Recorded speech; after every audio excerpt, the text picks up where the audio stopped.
Hi, this is Scott Hartnell, and you're listening to the Sean Newman Podcast.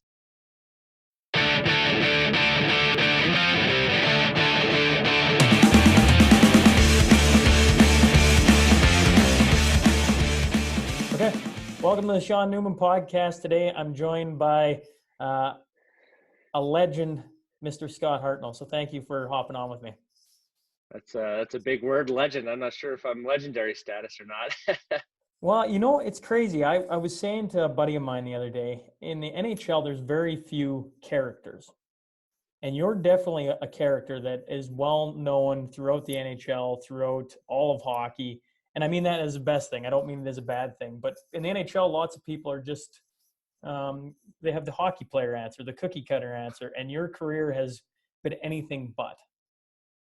Well, I appreciate that. I kind of came in the league, obviously 20 years ago. Crazy to say that. And, there were some characters. You had tough guys that were, dropping the mitts every game. Guys like Ricci with the long hair and the toothless smile and just looked like you got out of bed every time you stood in front of a camera. And you can go on and on about the characters in the game. But, I tried to kind of carve out a career for myself and do the things that kind of made me successful. Learned a lot along the way, some great stories, some great times. And, unfortunately never won a Stanley Cup, was there once, but, it was a fun career while it lasted. And, it just seems like you look back now, I'm like, man, that went fast. It's crazy how quickly time passes, isn't it? It goes too fast. And, and now that I have kids, it's like, oh man, that we had a daughter almost 8 weeks ago, and it's like, holy man, it just seemed like yesterday we weren't sleeping for the first 2 weeks, you know what I mean? And now we're getting a little bit more rest, but it's still a grind. And my other son, he's over 2 now, and it's just like, whoa, this is unbelievable. Well, I was laughing when you're like, I'm going to be late. I'm in the middle of children. I say to everybody, the listeners get tired of me talking about it. We got our oldest is 4, and we got 3 under 4. So I know exactly what you're doing. You're in the trenches right now. You're running off of not many hours of sleep. You're not playing hockey. I'm sure you would jump at the first crack if they said, "Hey, Scotty, we're going to fire up playoffs here in 2 weeks. You'd like some time away from the family to play some hockey." If I was still playing, I'd be like, yeah, see you later, honey. Good luck. Nowadays, if I had to go be an analyst on it, in one of these hub cities, I don't think I could, take it away, just because I know how much of a grind it is, how hard it is for the women that, do this as, they're basically their jobs, and one of the hardest jobs they do. And I have a great wife and a great mother, of our children, but I just you're trying to fight with them, trying to put them down. One screaming, one needs diaper change, and you're like, sometimes you just want to scream, but you gotta realize they're just kids. They're just doing what they're gonna do, and it's all good. Having lots of laughs every day with all of them. You're enjoying fatherhood then. It's amazing. I'll never forget the conversation me and my father had. I don't know, probably 2011-ish, 12-ish, something like that. And a single guy, and obviously had tons of fun off the ice, and all that, could travel and do what I want, and golf trips, and Las Vegas in the summers and whatever. And he kind of just said, he's like, hey, just so you know, when you do find that special someone and have that family, he goes, it's going to blow everything that you're doing out of the water. So make sure you find a good girl. And I'm like, wow, that really hit home now that I do have the family and the wife and the kids and a home. And it's just it's amazing how smart our fathers are, when you have that good one that you look up to. It's funny, you never take the advice for what it's worth at the time when you're young, do you? No, I know. I was like, well, whatever, Dad. I got, going out here to Saturday night and, in LA when we go to, LA and whatever, right? And now it's like, wow, this is, kind of, not that it was a perfect time. I retired, and my son came like literally a week after we lost out in Game 7, my last year playing. So it was like kind of perfect timing for that. I can be all in on being a dad, and instead of being, like a lot of NHLers, they have kids while they're playing, and they miss so much that I've got to see and got to see. So it's I wouldn't change anything for the world. Speaking on your analyst side, you think the playoffs are going to happen with everything going on with COVID, with riots, with just the state of the world currently, you think they're going to have a playoffs? Uh, my guess would, well, they're trying everything in their in their powers to do so. I don't think, there's some players that are all in, there's some players that are, kind of on the fence, and there's some players that don't want to risk leaving and maybe getting infected, and might be in the older on in their careers where they might have won or whatever, and they're like, I don't want to, I'm not worried about the $100,000 in escrow that we'll lose or whatever it might be, right? There's a lot of different situations that every player has, but I think the world would love to see some sports, especially playoff sports, whatever sport that is. If it is baseball coming back, like they said last night, hockey and basketball, and who knows about football even in the fall. But if I was a betting man, I would say yes, there will be playoffs, and it will be different without the fans, and with all that jazz and excitement for that you get from watching the games live or on TV from fans. But it's still going to be some good hockey. Can you imagine going into a rink playing game one and not having, well, choose your pick. You played in several different cities, but everybody always remembers I think your most iconic team was the Philly Flyers, when, the Orange Crush is going nuts, and, they got the "What You Gonna Do" shirts with you giving the fan the Hulk Hogan. And yeah. can you imagine going in there right now and having none of that? I mean, don't get me wrong, we're all hockey players. Hockey players will find a way to get up for it, but it'll be strange. Yeah, I just think of Philadelphia Flyers, Chicago Blackhawks 2010 finals, and in Chicago at the Madhouse, them singing that song when they scored. I still get nightmares of that song, but imagine that song being played, because that's their goal song, but with no one singing that tune or no one screaming. Your ears aren't, you're not covering your ears on the bench because it's so loud. So it will be weird, but at the end of the day, it's hockey. They're playing for the Stanley Cup. They're going to be going balls to the wall. Maybe they can pump in some artificial sounds. Yeah, I don't know about that. It's kind of like golf too. You watch it, and it's the fans when they get rolling on a Sunday, roaring and 18, and if they thought about putting speakers out there, it's not the same. I think it is what it is. We're in a weird pocket of time. If probably in 10 years, everyone will look back like, oh, remember that year that there was no fans, that and next year it'll be hopefully knock on wood, back to normal. But it's just is what it is. Well, speaking about, normally I start back towards the beginning, but I was watching the highlights of the 2010 Cup run, and I was talking with a couple guys here, and I'd all but forgotten that came down to the last game of the season against the New York Rangers in a shootout to get into the playoffs. Wild. What was that like? It was pretty crazy. I remember, if we want to even go before the game, I always had we played the 2-touch soccer game. We before warming up, kind of doing your activation, whatever you want to call it, right? And me and Aaron Asham, we'd go have a quick 2-3 minute hot tub, and have a quick shower and put on your gear in 5 minutes and go for warm up. And we were a little nervous, a little excited, because we both knew this game you're in, right? And it was like, he's like, Scott, he didn't call me Scott. He goes, Hearts. He goes, whoever wins this game is going to win the Stanley Cup. And I said, let's go do it, man. And, got out there, got dressed, and, went into overtime, shootout, and went in the shootout. And, we ended up, rolling through the first round, come back against Boston and beat up on Montreal. And next thing you know, we're playing for the finals, and obviously a couple goals short of that. But I love how you just blow through all of that. And, it's just kind of, to the fans who don't remember, it's a 1-1 game. Last game of the season. The last game, yeah. It goes to a shootout, and you can see the tension on both benches. You can see the heartbreak. It almost looks like a Game 7 scenario, which it pretty much is, right? And you can see the Rangers, because there was, I think, if memory serves me correct, there was you guys and the Rangers both tied in points. Whoever wins goes into the playoff. Whoever loses misses. And I'm sure the sports writers had a field day with, They should have let it go continuous OT, but it goes to a shootout. And in the shootout, you guys win. It looks like a Stanley Cup celebration. You get in the playoffs. Here you are, a 7th seed. And in the second round, you go down 3-0 to Boston, which, as we all know, has only happened 4 times in NHL history as a team come back. And you're one of those teams. What was it about the group, that walked into being down 3 games to none? You had guys like Pronger on that team, and the Jeff Carters of the world, and the Mike Richards.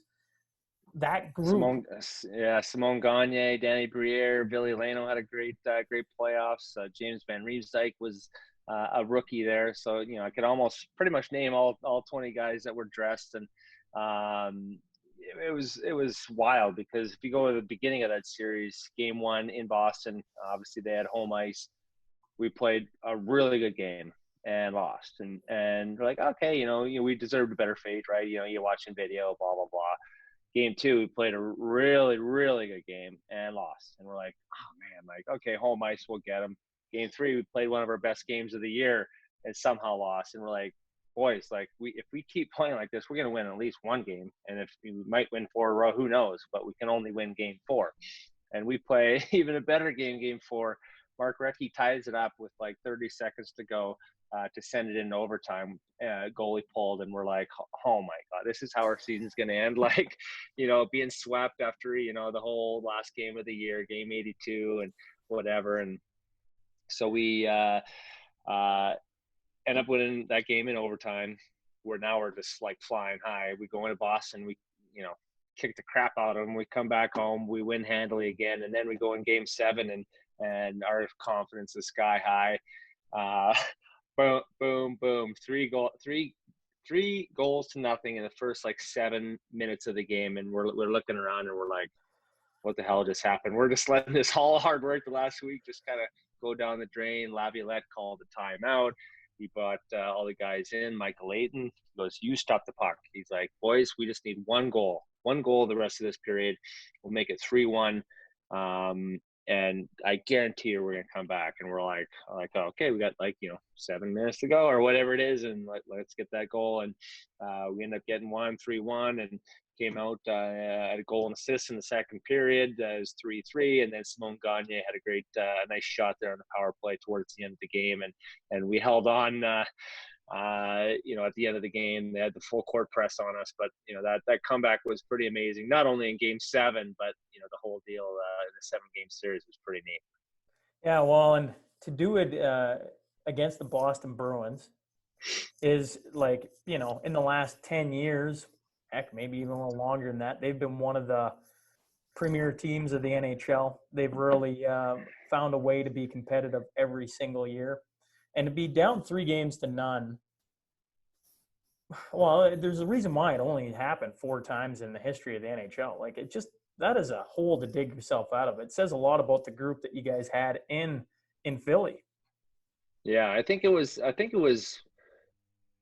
maybe once or twice. You have to look it up, but anyway, I think there's 1 or 2 times before us in hockey, one in another sport. I think it was basketball, and then we were the 3rd or 4th team to do it, and then LA Kings did it against San Jose a couple years after us when they won their Stanley Cup. So not that it's more common now. It's only been twice in the last 100 years, but but it's it's kind of cool to do it, and puts our team and our names in history. Well, let's go back to the beginning and come back to Lloyd for me. You played for the Lloydminster Blazers. If we go to the junior A ranks. For a year as a 15-year-old, what was playing for the hometown club like back then? It was pretty cool. If you even go back a little bit earlier than that, my Pee Wee, I was in Adam, and I was a really good Adam player my first year Adam. So I wanted to, we thought it'd be good that I moved up to hitting in Pee Wee and move up a year. So I would have been, a year younger, underage, I guess you'd say. In Pee Wee, and I tried out for the AA team, and I got cut from that, and so I went and played Pee Wee A as an underage instead of going back to Adam, and dominating that league. So I learned to hit, learned to, against maybe not the best players in hockey that year in Pee Wee A, but then at the end of the year I got called up for Pee Wee Double A, and the next season played Pee Wee Double A, and then it was like, okay, I'm 15 male tryout for the Blazers, and Gord Thibodeau was my coach there, and he was just a great coach. Was hard on me. Make sure I was learning the game, learning systems, all the kind of stuff like you do at that age, and really appreciated his guidance and everything through that year. So being at home trying out for the Blazers, I thought that was the NHL. I watched both of my brothers play for the Blazers. I was the rink rat holding, over the benches. Hey, can I have your stick? Can I have your stick? And I didn't know the guys. I thought they got free sticks, right? And like, hey, why didn't you give me one? Come on, buddy. And so that was kind of the NHL in my eyes. Watching my brothers play junior hockey, and when I made that team, that was pretty sweet. And I guess I had to set my eyes a little higher in the hockey ranks to get where I really wanted to go. Well, and you rose quickly. You talk about playing as an underage at the younger levels and then making a junior A squad at 15. That's impressive in itself. I was laughing. I went back through that roster. I was trying to see who was playing with you, that names that stuck out. I've had Chris Wiebe on the podcast before. He was playing back then. Your guys' leading scorer that year was Mark Hallam. A couple of guys that I recognize from around town is Randy Dugan and Dallin Falsher, although Dallin probably didn't play a whole lot. It looked like he'd only played a handful of games, but that would probably be some names that would stick out to you and bring back some memories.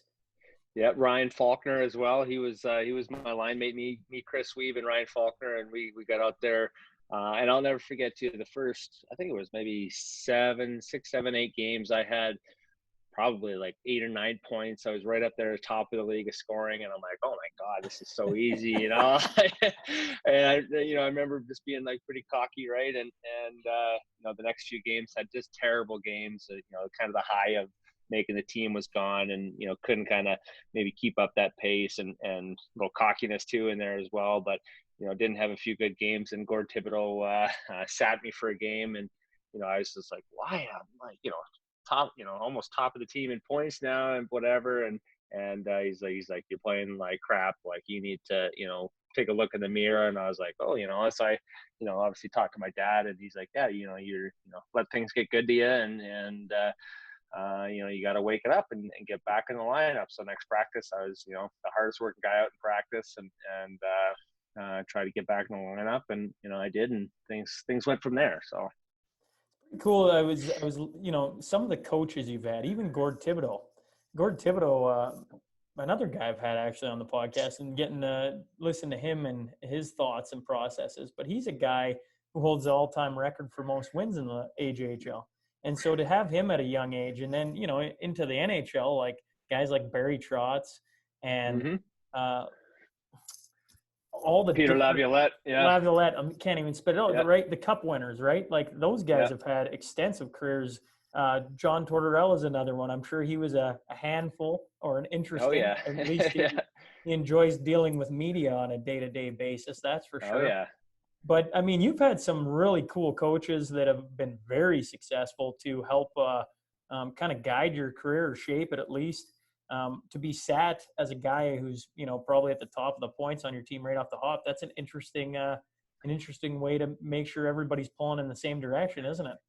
Yeah. And I remembered one of my agent that I had at the time, and he came to, kind of meet me and my family, and we've talked to a few of them, but the big agent was coming into town to meet me, and I was like so excited, to play for him, and, just let him see what I can do on the ice. And that was the game I got scratched. So I, sat up with him for a period. I was like, man, he's like, and, he gave me a couple good, things for advice to, get working hard, and, keep your chin up and this and that, blah, blah, blah, right? Everything that you do. So it was pretty funny just to how the timing of that all worked out. I'm sure even Gord Thibodeau probably knew that he was probably coming into town, and said, oh, this is a good lesson for him to learn as a young man. And, one guy you forgot, Kevin McClellan, my coach in Prince Albert for the Raiders. Right. Former Edmonton Oiler. his claim to fame, one of the biggest goals in Edmonton Oilers history back in the 80s, when they won a Stanley or one of their Stanley Cups. So big tough guy there for the Oils. So to play for him in junior, hearing his stories at the NHL and, that kind of lifestyle was, very, gave me a lot of motivation to, set my sights bigger than just leaving Lloyd, going to PA to play junior hockey was the NHL. So it was, along the way, those people give you motivation and things to look forward to and strive for, and definitely had some great coaches along the way. You speak of PA.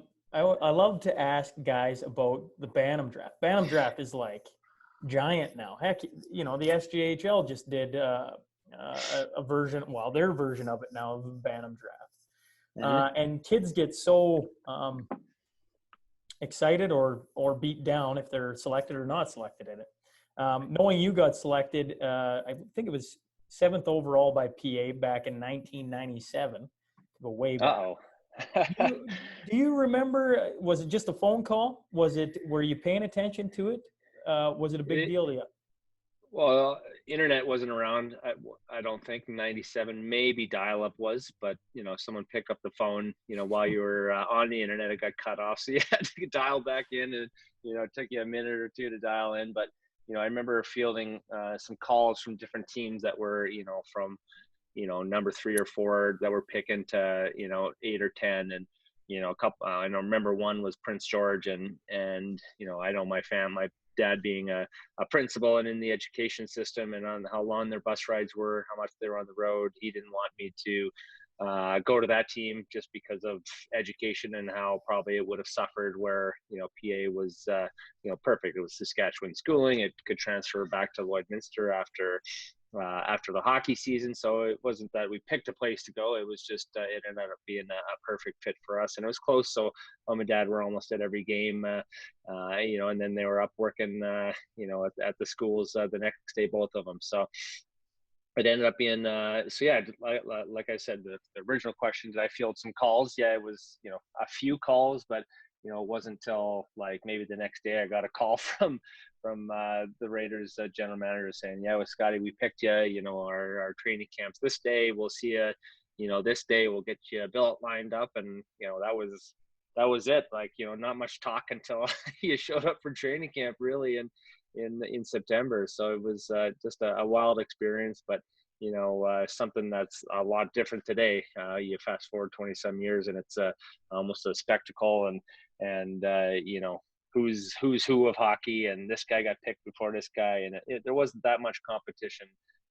Maybe there was, it just, no one really talked about it.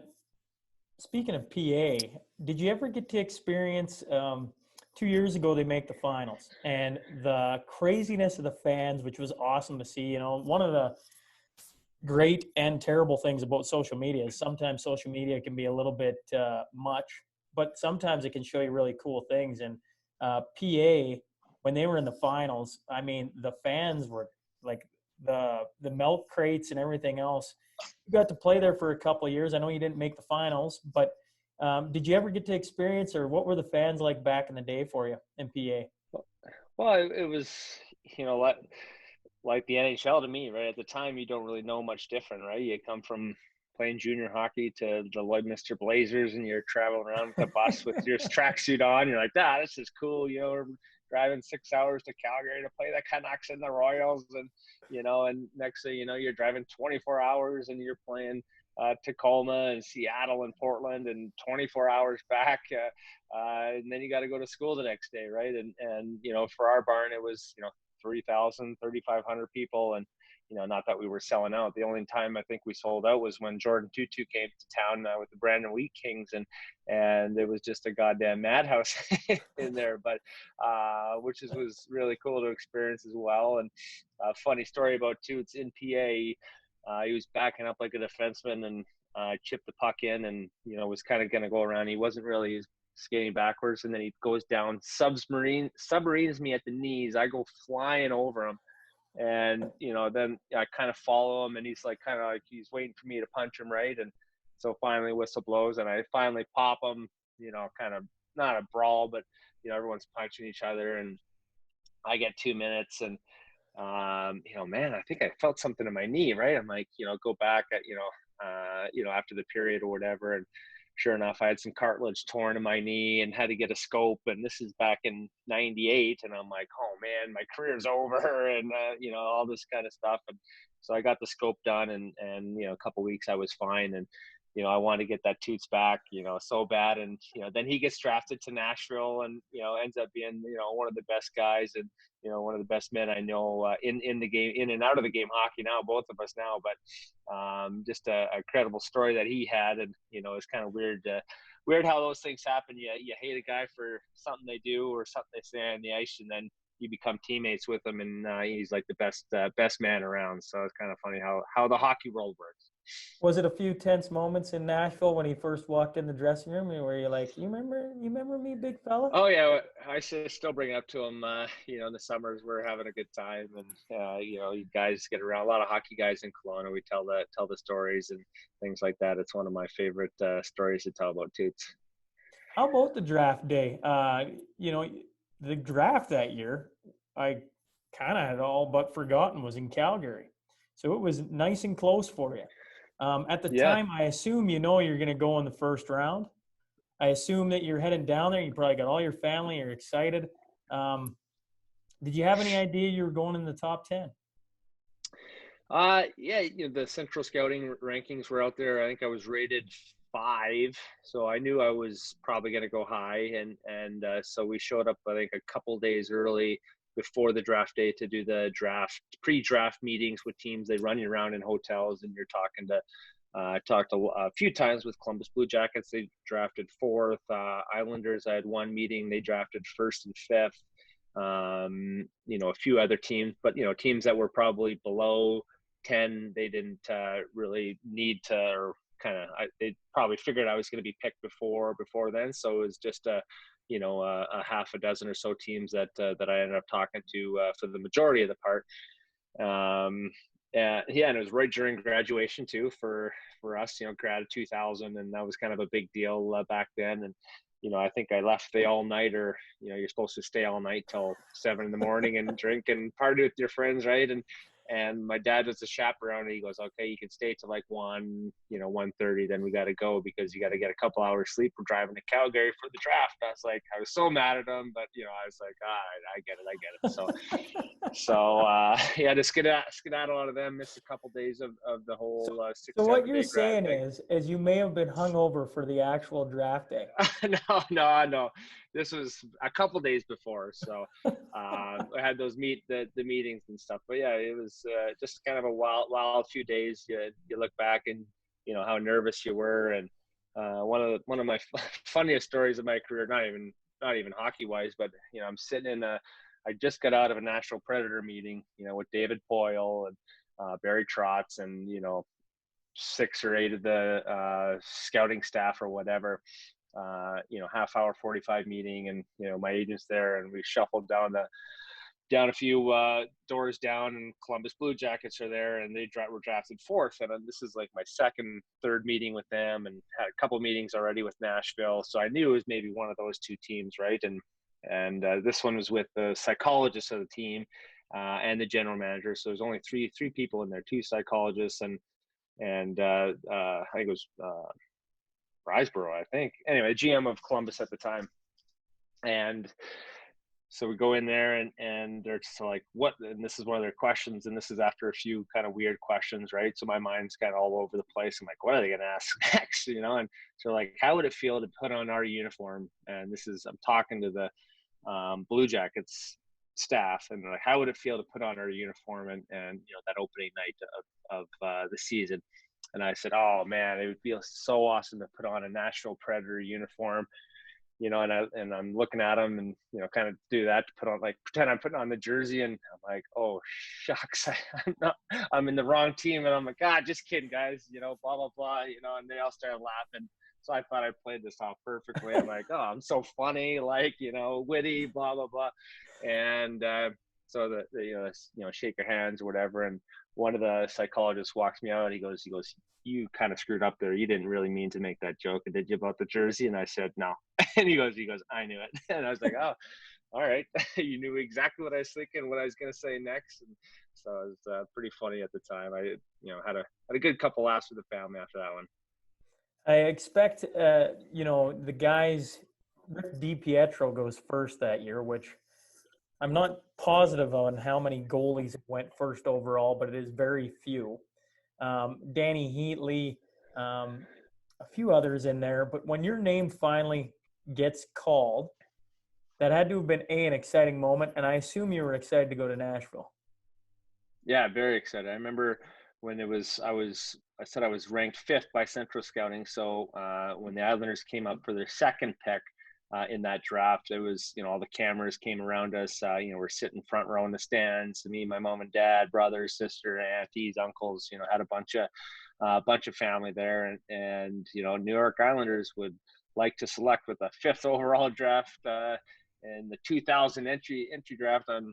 And, I'm kind of getting still sweaty, clammy, everything. And Rafi Torres from the OHL. And my mom's like, yes, because she didn't want me to go to, New York. The franchise had some bad drafts, treated some draft picks bad, blah, blah, whatever it was. And so then all the cameras are like, whoa, where's Rafi sitting? Like they're trying to zoom in on him hugging his family, for TV. And then they stuck around for the next one, the next pick, sixth overall, which was Nashville, and was ready to rock then. So I was very happy that I got selected to the Preds. It's a great organization, and loved all my time there. Did you ever get used to the cameras being on you like that? Yeah, over time you do. Kind of, being a young kid. You're a little shy of them, or what to say, but I've for doing it so long, you kind of you get used to it. You kind of roll with it. Sometimes they're there watching you.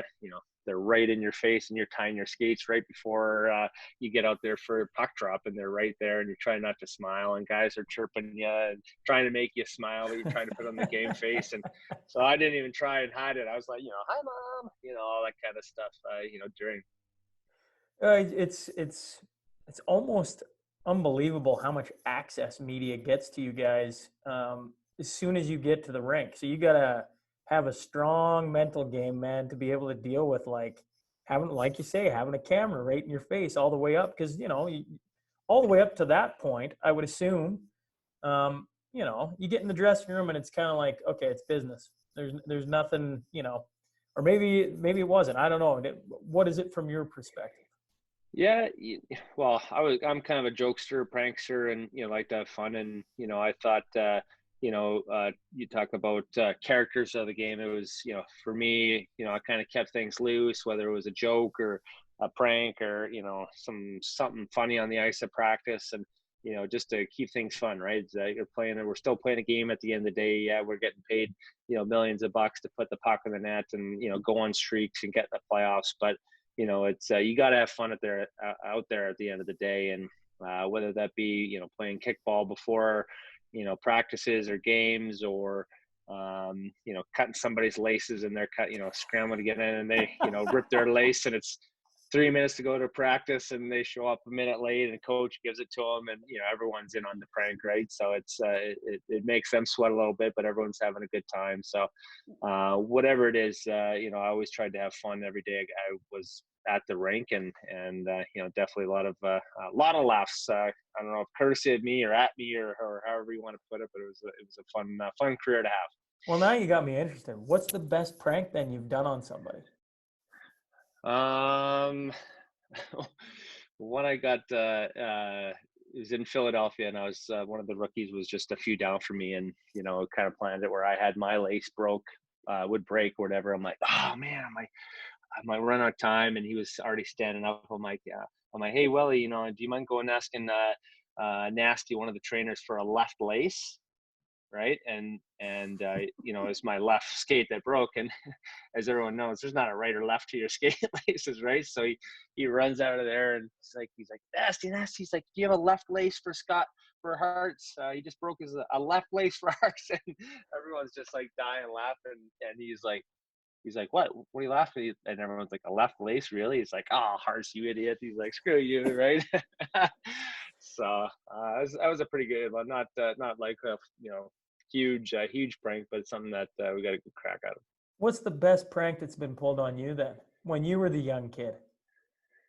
Um, just off the top of my head, on our way to my first NHL game, which is in Tokyo, Japan for the Predators. We played Pittsburgh Penguins in the, I don't know if it was Planet Series or whatever they called it. It was World Series, whatever it was. They called the first two games overseas. One was a home game for us, one was a home game for the Penguins. And we flew from Nashville to Detroit. Then we took like a 12, 14-hour flight all the way to Tokyo, Japan. And that first 2-hour flight to Detroit, I, took my shoes off, like I did on my way down to training camp, and, kind of fell asleep. We had nice tracksuits on, and, wake up and no shoes were on the plane. And I'm like looking around and no one's looking at me. I'm like, okay, someone's still, I'm like, guys, anyone want to give me my shoes here? And no answer, right? I'm like, oh man. So get out the plane, and, I'm walking through, and, we got like a mile to the next gate, and, we're going through it. I'm sitting there, I'm looking around, no one's giving my shoes back. And Barry Trotz comes over. He's like, Scotty, where's your shoes? And then he started, I'm like, I fell asleep, coach, and, woke up and no shoes there. He goes, first mistake, never fall asleep on a plane when you're a rookie. And I'm like, all right, noted, coach, noted. And so I was like, oh, I got to go to the washroom, and, nasty washrooms are, especially in an airport. There's pee on the ground and all this stuff. So I'm like tiptoeing around and trying to take a pee and come back. And lo and behold, right by my bag were my shoes. So I still don't know who did it or who gave them back or what, but a lesson learned. I try to stay awake and watch movies, play some cards on planes. So I didn't have that happen to me again. Oh, that's clean fun. That's good stuff. Right. What was playing in Japan like? There's something that most NHLers don't get to say. What was what? Sorry? Playing in Japan, like. For like music or? No, Japan. Just you said you went over. Wasn't it Tokyo? You said. Yep. We flew over there, and we played Pittsburgh Penguins for 2 games in my first year. It was wild. It was, look back at, my game 3 of my career, 4, there was, it wasn't full of Japanese people in the stands, right? It was so insane. And my first NHL shift, I'll never forget it. It was me, Greg Clausen, good Saskatchewan kid, and Ville Peltonen, veteran Finnish right winger. And so we were out there, and Pittsburgh Penguins had last change, and you're looking around, and I'm like, man, this is cool. I'm like NHL, but I'm like, we're in Tokyo, whatever. So I look back at the bench, and Barry Trotz is like this, he's like, change it up. That's the universal symbol for change it up, right? But the week before, we were doing these face-off plays, and one of the plays was around the world, right? And so the centerman would win the puck back, or the inside winger, I'm the left winger, I'd come up around behind him, pick it up, go down in the corner, take a shot from the corner, call it around, almost going around the world, around the circle. So I look back, and they got Mario Lemieux, Jaromir Jagr, and Jan Herdin out there they had last change. They put them out. Trotzy's giving her one of these, right? And Clausen goes to me like dead serious. He's like, all right, kid, around the world. He's like, I'm gonna win the puck. I said, no, it means change it up. We gotta get the F off the ice here. So literally, puck drops. He doesn't even know where it went. He lost the draw for sure because it didn't go back. And me and him, we sprint all the way down the ice and change literally a 4.5-second shift. And we're like, and we're sitting there like, what a shift. We're bouncing, we're ready. Our heart rate's at like 160 for that 4-second sprint. And we're like, what a start to the NHL, right? So it was, I think I only had maybe 4 or 5 shifts that game, but it was still what a start. My career did go up after that. Man, Mario and Jagr, that's quite the company. You get to play with Jagr down the road, but before we even talk about that, what was Mario like being on the same ice surface as him? It was pretty cool. Not gonna lie, it was one of the guys that you idolized, that you watched all his goals and highlights and shots and passes, everything. It was a guy that kind of walked on water for a growing up hockey player in Canada. And to play my first shift against him, even though it was only 4 seconds, and even when he came back from his cancer, it was, I think, one of his first games was against us in Nashville. And I think he only played about a period and a half of that game because we were up like 8-0 on him. And he's like, well, I'm not I'm not going to stick around here. I'm the owner slash player. I'm just going to, go and ice my back. But anyway, playing against him and obviously Jagr, those guys, it was just the names that were elite that that you kind of idolized. Peter Forsberg was another guy for me that I idolized, looked up to, and was fortunate enough to play with him for a half a season in Nashville as well. So the hockey world's a small world. It's there's not many degrees of separation for anybody, and pretty neat. And literally not many bad guys you got to meet in the hockey world as well. So very lucky to play a sport where there's great guys, great people, and great organizations as well to go along with it. You got to play in a line with Jagr. What was playing with that guy like? He was intense, man. He was. It was his first year back from, I think he went to Russia for 4 or 5 years. I don't know exactly, something like that. And Philly was the first team that he signed for, and obviously he played a few years after us. But I remember getting on a line with him. I started on the fourth line that year at not a great training camp. The first few games were okay. I was playing fourth line, 7, 8, 9 minutes.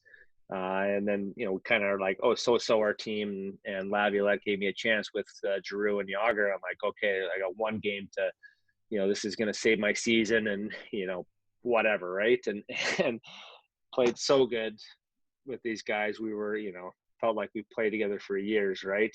But no points. I think we end up losing the game. And I'm like, call my agent after, my dad. I'm like, man, like, I'm done. I'm back to the fourth line or whatever. And he goes, no, you guys were so good. They'll watch the film. Coaches will watch, and you'll get another chance at them or with them. So, just can't wait for the next day of practice to see if I'm actually practicing with them, right? And sure enough, I was, and I couldn't wait for that next game. And I got 2 goals, 2 assists, and I was right back on my points per game, 0.6, 0.7 points per game. So I was like, okay, perfect. And then had a heck of a season with those guys. Heck of a year. A couple stories about Yogs and Claude Giroux for that fact. We'd be getting ready for a game, and hour and a half before the game, I've been there for already an hour or so already, and Yogs would come up to me and he'd be like, Scotty. He'd call me Scotty. Scotty, I feel so good tonight. He's like, I'm gonna dump the puck into your corner. He's like, you got to go in there, get body position, and you hold the puck, Scotty. Scotty, hold the puck. He's like, it's got to be like 3-4 seconds you hold the puck. It takes me a while to get there, Scotty, but I got to get there. I'm going to control it. I'm going to beat the 2 guys, and I'm going to score, okay? And I'm like, okay, that's cool, right? Okay, no big deal. And literally I'd walk away. 2 minutes later, Giroux would come up to me. Hearts, he's like, oh, man, I'm feeling tonight. You got to get me the puck and then get open. I'm going to give it right back to you. And I'm like, I'm not even going to tell you what Yog said, because he said he wants the puck. So I got 2 guys that want the puck on my line, which is great for me because I'm not the stick handler, the skater, the playmaker. I'm there around the net. I'm there getting myself open for shots. I'll put in the rebounds. And I think we had a heck of a night that night. And I'm like, okay. And then after the game, I told them both, I said, you said this and you said this. I'm like, couldn't have worked out any better for me. Just get you guys the puck ahead of the net. And I got a few points. So and we won the game. So pretty cool guys. And then for Jagr, I remember, I don't know if it was just those mid-season blues. You got game 35, and you got 47 games left, whatever it is, and it's just a grind. And you just got off the road of a 10-day road trip, and my practice, I had a bad practice, and I didn't really care to be out there or whatever. And Jagr came up to me after practice. He goes, listen, Scotty. He goes, I came over here to win a Stanley Cup. He goes, you screwed me today. You screwed the team today. You screwed the organization today. I need you, Scotty, to be the best back practice player every day. And, we practice how are we going to play on the ice. And he gave me a talking to for probably a minute and a half, 2 minutes. And I was like, man, this guy's like serious, right? Like it was kind of a wake up call, right? And it was good to have, because that next practice, I was prepared, I was warmed up, I was ready to go, and we had a heck of a practice. And I think we had a good few games in a row with not much practice in between, right? So it's amazing how those guys can give you those little bumps of advice or lectures, whatever you need to be, because he was the best player that I've ever played with, his whole career, and the points and goals and accolades and all that stuff. So to hear that from him was, kind of awakening, I guess, in my career. I wish I would have had that at 19 years old, right, instead of 29 or whatever I was. But it was still pretty cool to see. Is it true? The story I've always heard about Jagr is he would have keys to the rink, and I don't know if this was in Philly, but he'd have keys to the rink, and he'd convince people to go to the rink with him at all hours of the day to work on things. Like, was he that intense? I don't think he had to really convince many guys if he wanted someone there to pass him some pucks, whether that was a trainer that came with him late or one of the guys that just wanted to be around him and kind of see him work and his aura, and he was definitely there. I wouldn't say all the time, but I would say probably, on average once or twice a week, probably, without playing games, depending on the schedule too. But he would go there at 11:30, 12 o'clock at night, and, he'd be in there, turn the lights on, and would shoot pucks and, do some stops and starts and turns and things like that, protecting the puck. And, a couple times too, there was a senior game going on out there, and he's like, "Hey, you guys mind if I come play with you guys?" So Jaromir Jagr's out there playing with these schmelts out here in Philly. They're like probably made their whole lives, right, playing with this guy. So he was just what he did, like practice in, practice out, off the ice, on the ice. He was one of the hardest working guys that I've ever been around. How about being in a movie? This is 40. How the heck did that even come about? No big deal, huh? Movie No star, big deal. You Absolutely. thought this was about hockey. Now Absolutely. We're talking movies. Well, you know what? When we're watching the movie, right? That movie comes out I'm assuming most people remember This Is 40. It was freaking hilarious. And it had some big stars in it. Paul Rudd and Leslie Mann. Thank you, Leslie Mann, a young Megan Fox. Yeah. And then all of a sudden, Scott Hartnell walks in. And who are the two guys with you? There's JVR, James Van Riemsdyk, Ian LePerrier, and Matt Carl. Oh, so Matt Carl. Four of you. Yeah. Four of you. That's right. Four of us, and two hockey players that were actors that were kind of doing the talking after our scene that we were in the bar. How it happened, you could probably be Ian LePerrier with the flipper in his mouth, and so they wanted that was the whole point of the scene, was to give Megan Fox his fake tooth. And I didn't know that. So there was two of the flippers, right? And so flippers are the things that you can take in and out of your mouth, for people that are listening, that you take out when you play hockey, so you don't lose it or swallow it or whatever, and then you put it back in when you're done and you want to look good. You obviously don't look good there, Sean, but no big deal. And so there's two, and I'm like, oh, she's gonna actually put in his, like, not that I'm a germaphobe, but like she's gonna put Ian LePerrier's flipper in his mouth. That's disgusting. But anyway, she had her own thing that was sanitized, so they both had their own. And so anyways, they handed it underneath the line of the camera, right? So the camera's here, so the pass was below it, and so she took it, but she had it already in her hand, right? And I got the fake teeth and whatever. So that was the whole premise of the scene, right? And so they wanted to get guys that were either American and I had a green card, so I was lucky enough to say, yes, for sure, I'll go help.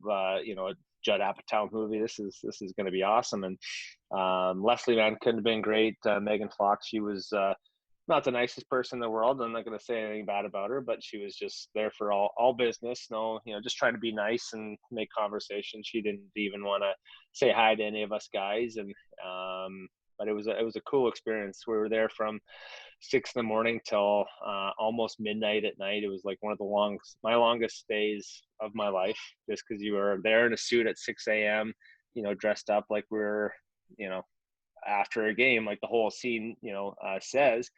And I'm looking around, we get there at 6 o'clock. I'm like, oh my God, there's like 40 hot girls here. Like, this is unbelievable. I'm like, why are they all dressed up? Like, I didn't, 6 a.m, I was tired or whatever, but I'm like, why do they all look so good? I'm like, oh, and then the first scene was at, 8 o'clock or 8:30. I'm like, oh, we're in a nightclub. I get it.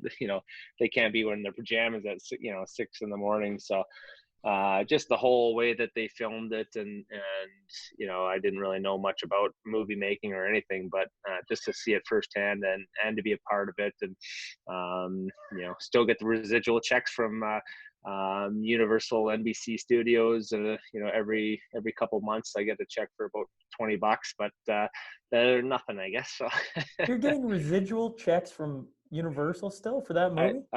yeah, it must be on TV, on the Bravo channels or whatever you call it, and I can't imagine if I'm getting like $20 for this. I can't imagine what Paul Rudd gets for being No kidding. actually in in it, right? So it was funny, and all the extras, the girls and stuff, and that were around, they knew that we had speaking parts in the movie, right? So they're like being extra friendly to us for like, no parent. I'm like, why are they? I'm like, why is everyone wanting to get close to us? Like when you're trying to dance and all this kind of stuff. I'm like, oh, they know that the cameras are on us, so they want to be close. They're just using us to get to get noticed on a thing. So I was like, I couldn't. So I learned so many things that day, even though it was like such a long day. But it was just pretty cool. So now I'm done playing hockey.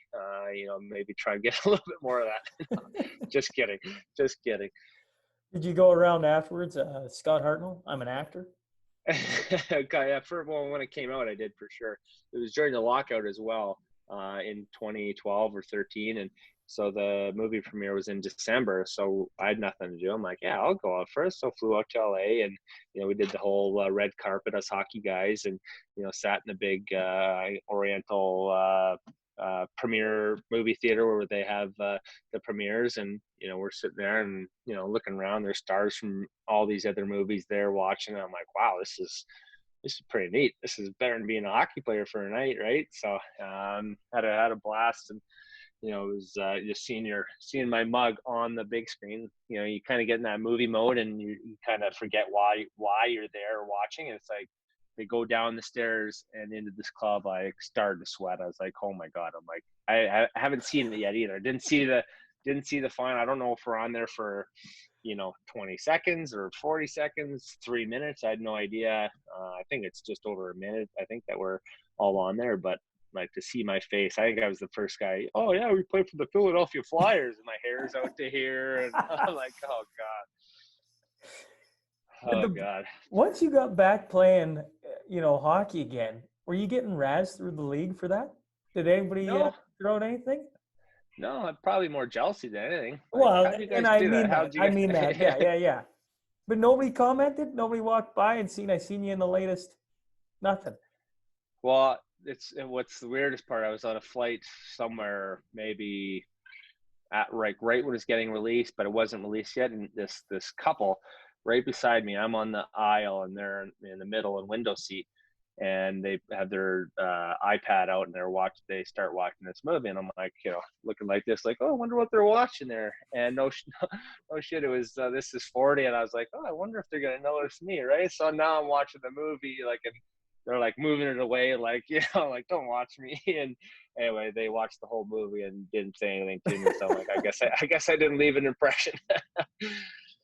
That's awesome.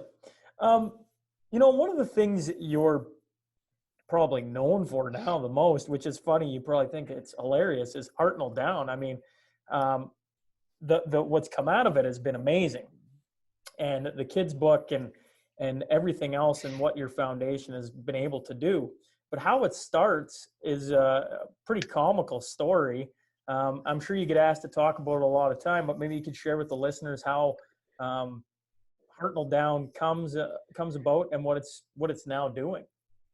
Yeah, well, it's a foundation I started back in, I think, 2012, 2013, something like that. And this guy, first sign I ever saw was we were in Phoenix, and this guy had a ticker or a counter, I guess, not a ticker, counter, and it said Hartnell Down, and the ticker was at 145, and that was the sign in warm up. And I'm like, Hartnell Down, do a lap of like 145. do another lap. My Hartnell down 145. I'm like, what the heck does this mean? I'm like, whatever, some stupid sign, right? And whatever. Next game, they were following us we went Phoenix, California, a couple games, and so like 3 games later, warm up, same thing. I'm like skating around like Hartnell down 167. I'm like Hartnell down 100. I'm like, that went up 22 points in 2 games or 3 games. I'm like, what is this? So I asked our trainer Nasty, and I was like, Nasty, what is this? He's like, maybe I'll try and get out right quick and go ask this guy. So anyway, after warm up, I'm, take my top half stuff of my equipment off. And so he kind of peeks his head around the corner. He's like, come here. So I get out there. He's like, you're never going to believe it. And I'm like, believe what? I kind of forgot that I asked him. I was like all dialed in, focused. And he's like, yeah, that Hartnell down sign. He's like, they count how many times you fall down during the ice during a game. And they just have this counter. So I was like, oh, those assholes, right? I'm like, that's kind of stupid. So I call my agent after, blah, blah, blah.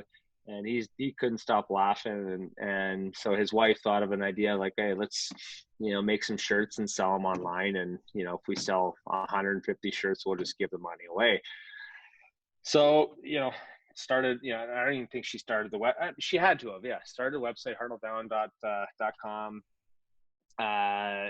Put on there, and next she got an app on her phone to see how the website's going. And so I tweeted about it one time, and it was like ting ting ting ting ting ting ting ting ting ting, sold out. 150 shirts sold out in like 5 minutes. And it was like, okay, well, let's order 1,000, right? Ting ting ting ting ting ting, sold out. And it was like, oh wow, this is kind of cool. So she made a couple, and she made all these shirts, and she's doing this from her home. She's going to this small post office in Brainerd, Minnesota, right, with 300 shirts, and the next day 300 shirts in these packages. And she, this little post office, like, what do you guys got going on here? Like, what kind of business is this? And so anyways, we started a foundation, and had a couple golf tournaments throughout the years, raised some good money. A lot of kids went from Philadelphia here, Columbus, to go to these hockey camps that they probably more than likely would not be able to experience, and meet kids out from all over the world, Russia, Canada, Minnesota, and participate in these camps that I participated in, that Wayne Simmons participated in, TJ Oshie was working out in, JVR, Clark MacArthur. All these guys came in, and we'd work out together and skate together, and not an easy camp, but fun for kids to get away from their parents and their livelihoods to experience this camp. And anyways, it was just a kind of a fun deal. And like you said, it's kind of someone kind of poking fun at me, kind of trying to jab at you, take you down, I guess, a little bit, and you turn it into something so positive and something amazing that I was really proud of. Well, it's been a unique characteristic of yourself, I feel like, when people try and attack you, or maybe just try and poke a little fun, have a little bit of fun. You seem to be a guy who's able to accept that and carry on. And yeah, you have to. Something really good, yeah. Yeah, you have to. And it was, I remember being there with the kids, and they were there the same weeks that I was there. And, I saw a couple of the kids, inner city black kids here from Philadelphia, and, they're laying on the grass, and I'm like, hey, you guys, what are you guys doing? It's 9:30 at night, and it's blackout, it's dark out. And they're looking up at the stars, and they're like, I've never seen a sky like this. And I'm like, well, you probably never looked up before. And they're like, no, like, listen, you get the city lights, the street lights, and, all this kind of stuff. And so I sat there for like 5 minutes with them and just watched the stars. And it's like, as an adult, I'm like, I haven't probably looked up at the stars in 10 years myself. Right. So I sat with them and had a moment with them. I'm like, wow, this is like one of the coolest things that I've ever done. So that moment, it was pretty cool. And talking about it and reliving that, thank you for that. It's makes me feel good that did some good in some kids' lives. It's something that I think the NHL is actually doing a better job of lately. Maybe since social media has become to the forefront, there's lots of good stories that you guys who are in positions to really affect some children's lives or people in tough situations, and really bring some positivity to the world. And that Hartnell down is, well, you just talked about one of the instances. Like, that's pretty cool what you've done in donating the money back and helping support, you know, inner city kids like that. You know, it's something out here in rural, you know, being out here, we take for granted all the time. When you look up, you see the stars. And actually, Yeah. going back to when I interviewed Carly Agro, she talked about the Northern Lights, never seeing them out east in Canada. And I was like, what? Wait, what? What? Like, that just, you know, that's part of life here. And so that is a very, very cool story. Yeah. No, thank you. How much longer do I got you for? Whatever you want. Oh, that's a dangerous game to play. Okay. Well, I know we talked early at the start of this that I had you for roughly an hour. I'm just looking at the clock, Yeah. closing in on an Are hour. we? No young kids, and so if you got to run, we can always do part two. I just at the same token, I don't want to overextend my stay. Yeah, no, we can. Well, whatever you want to do. If you want to do another some other time, just to break it up, we can do that as well. I hear my little daughter crying right now in the background. So Okay, well, I want to talk about Jason Smith and then the 5 questions at the end, and then we'll do a part okay, two a different day. Fair? okay, perfect. Okay, Okay. yeah, perfect. So let's go back to your time in Philly. You come there, and your first captain is Jason Smith. And the reason I like Jason Smith is I'm an Oilers fan, and I got to watch that guy go to war every Yep. single day. What was he like walking into the dressing room and having that grizzled vet? I have so much respect for that guy. I think he was only there the 1 year, and then I don't think the Flyers re-signed him. Correct. And yeah, so he was our captain, and he in the playoffs we went to the conference finals that year. He could hardly skate. He was so banged up. He had a broken index finger. It looked like it was bending the wrong way in 3 different directions on his one finger. He had like a dislocated shoulder. Could hardly lift his one arm up, but played like a beast during the games. And it was like everything was bothering him. He couldn't hardly skate, couldn't hardly get out of bed. But this guy was a warrior and would do anything to win. And so anyway, playing with him and not, playing against him for so many years and just kind of respected the way he plays, and then actually playing with him and seeing it firsthand what a guy can do. Just an absolute warrior. One of the biggest warriors that I played with for sure throughout my career.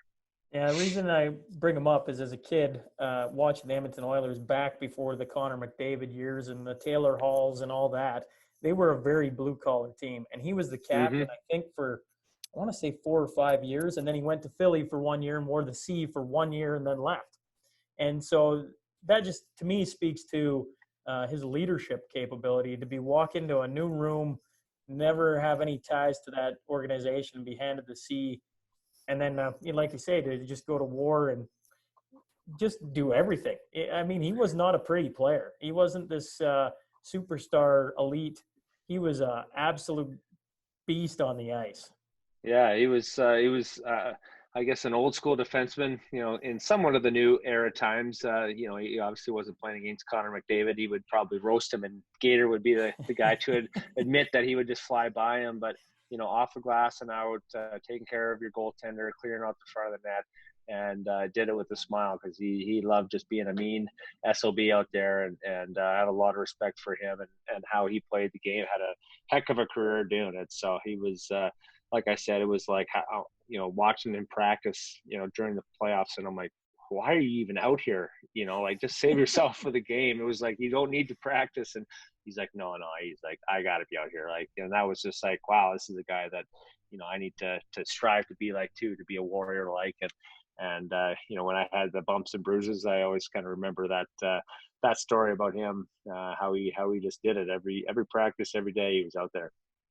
Well, before I let you go, let's do the final segment, the Crude Master Final 5. So a huge shout out to Heath and Tracy McDonald. They've been sponsors of the podcast since the very beginning. So it's just 5 quick questions, long or short you want to go.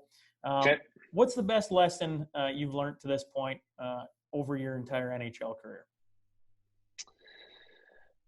I guess don't take anything for granted. You just I was lucky enough to play so long. I've played with guys that, had looked like they've had promising careers, and they've been cut short of an injury, a concussion, whatever it might be.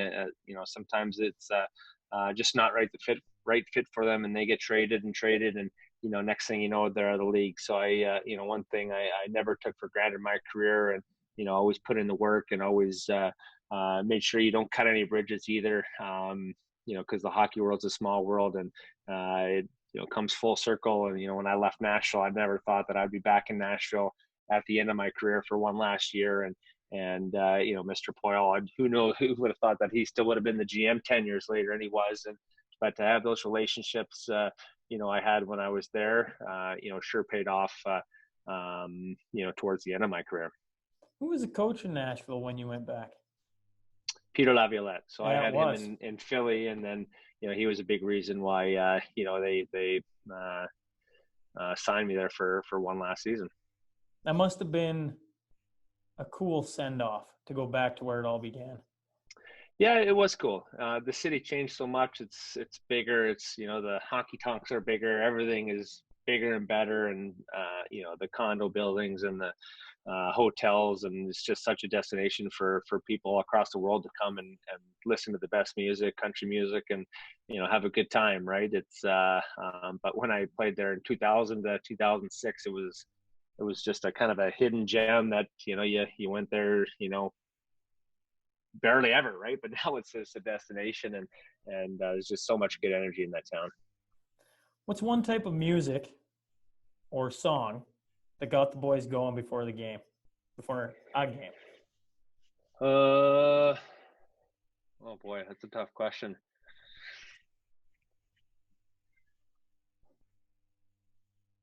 I don't know. We kind of like different teams or different DJs on each. You're on the run to the 2010 Stanley Cup Finals.